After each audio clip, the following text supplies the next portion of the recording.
So not your keys, not your coins. Fundamentally, this is what separates us as a bearer asset. The kind of control, the properties that we have. And so if we have a bias, and we do have a primary bias, this is what it is. This report is really designed for you to think about an exponential growth curve in the context of a community. Fundamentally, there's really three ways that you can custody. You can have single signature, you can have collaborative custody, multi-signature, you can have a fully custodial solution.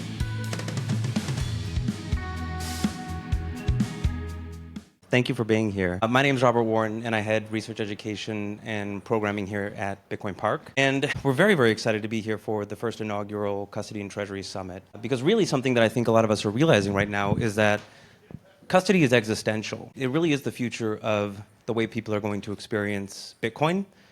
And so what you're building in each of your respective entities will essentially be the first way that people kind of see this thing that we've been playing with as Trump might attribute for a number of years already. So who has it in their hand? You've thrown them out already. Beautiful. Don't worry, I'm not going to page through it one after the next. I'm going to give you the liner notes, I'm going to give you the highlights. But before we do that, I want to say thank you. Thank you to the people that have contributed to this report. So the names you see behind me are individuals from some of the finest companies in the space. If you're interested, let me know. Come yell at me afterwards if you'd like to come be an editor or provide some sort of contribution to future reports. We really couldn't do this without you. You are the experts in the space, and you produce an exhaustive amount of information to educate the community around you. And so when it comes to actually producing a white paper, we think, what can we be so bold as to actually publish for the community? And for us, it really comes down to doing what we do best, which is bringing people together. So in this sense, these people are magnificent. They're the folks who are really building the basis of education that will bring in the next 10, 100 million, billion people to the Bitcoin ecosystem. But really, for you assembled here in the room, this isn't for you. It's for a totally different set of people. Behind me is the very familiar curve, the exponential growth curve. For the numerically inclined, I even included the way that you could calculate it. I had to go back and remember what I was doing in high school and what went where. And while we generally think about this in the context of a financial asset, it does the thing we want it to do, it goes up and to the right. This report is really designed for you to think about an exponential growth curve in the context of a community. And what do we mean by that? Most of us are living very, very far on the left side of this curve right now. I know it seems like we've been doing this for ages. Some of us have been doing this for ages. Some folks for the majority of their professional careers. But the vast majority of Bitcoiners realistically have not been born yet. And so what's going to be important to them? What's going to be fundamentally important to them is actually having the schemas baked into their brains so that when they come and walk through your doors and they discover your entities, they discover your companies, they start asking questions, they know what questions to ask. They know how you fit into the ecosystem that is Bitcoin. And so that was really our goal with this report. We have this really golden opportunity, this really beautiful community. And we have folks that are so willing to contribute and to provide their expertise and their interests and their efforts. And what they can best do is help us create the information that will bring in the next 20 million, 50 million, 100 million Bitcoiners, the Bitcoiners that haven't been born yet. Now, before we go over the rough overview, what those pillars are, how we perceive them, we should state our priors, right? We have to state our biases. And we have a big bias. The OG educator himself, it was him and Wences and Trace that was, whose videos I was devouring when I was starting to get into Bitcoin. And he very famously says, not your keys, not your coins.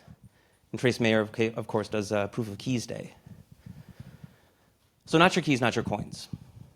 Fundamentally, this is what separates us as a bearer asset. The kind of control, the properties that we have. And so if we have a bias, and we do have a primary bias, this is what it is.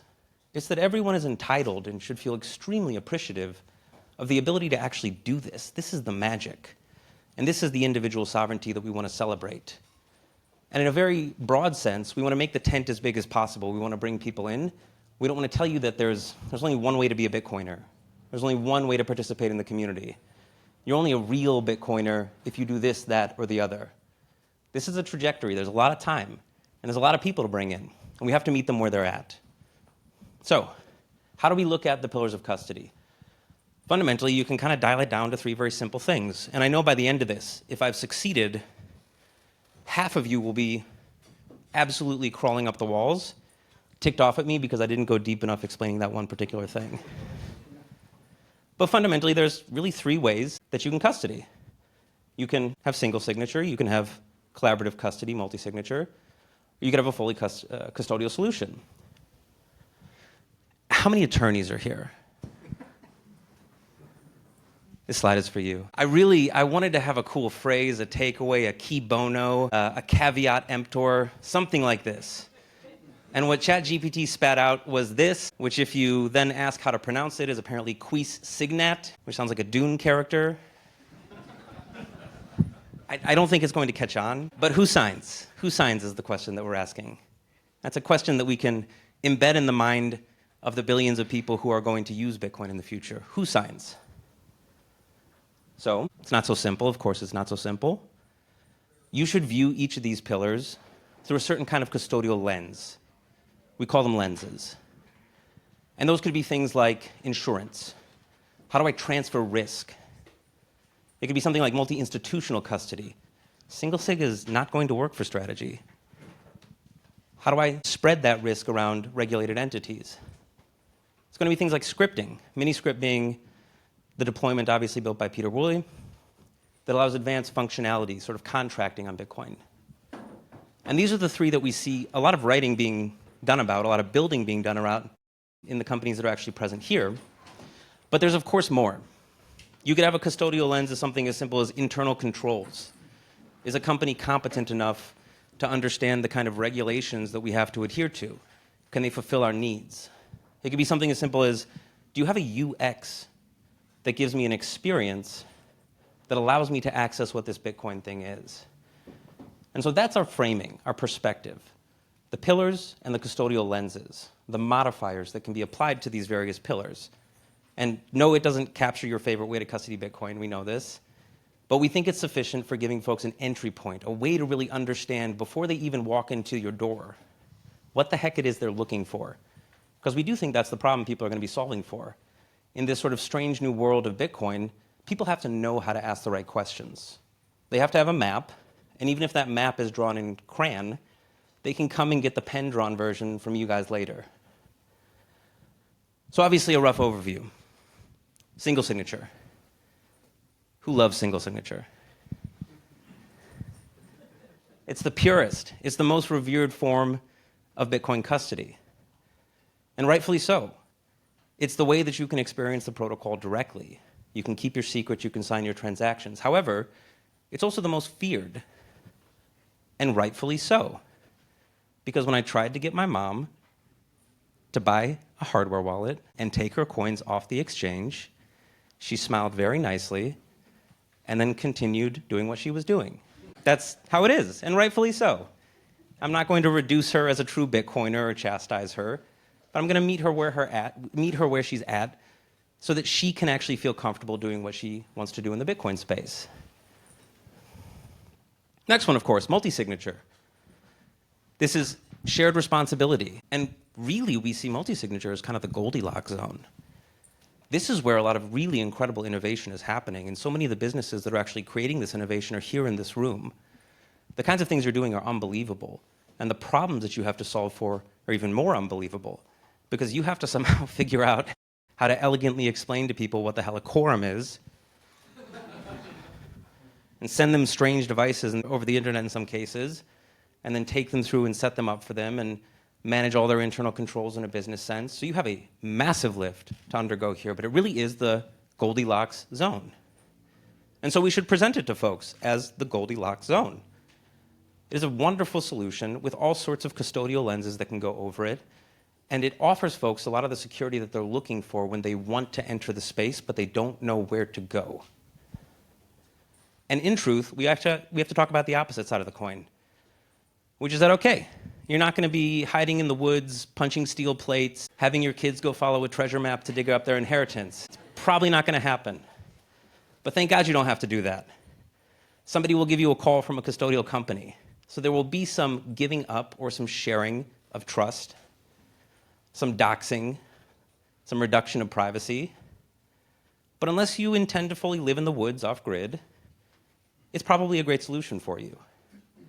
And of course, the last solution is fully custodial. And fully custodial, everybody loves to hate, but it's a big tent, and it's a very open door. And fully custodial is training wheels. Okay. It won't offer you some of the assurances that you will get in terms of your participation on the base chain. It won't necessarily be able to offer you the same kind of policyholder insurance coverage that you might be looking for in a dedicated policy, but it's a big door. And we need big doors still. And so you should present that to folks, that here's the trade-off that you're going to be participating in when you come through that door.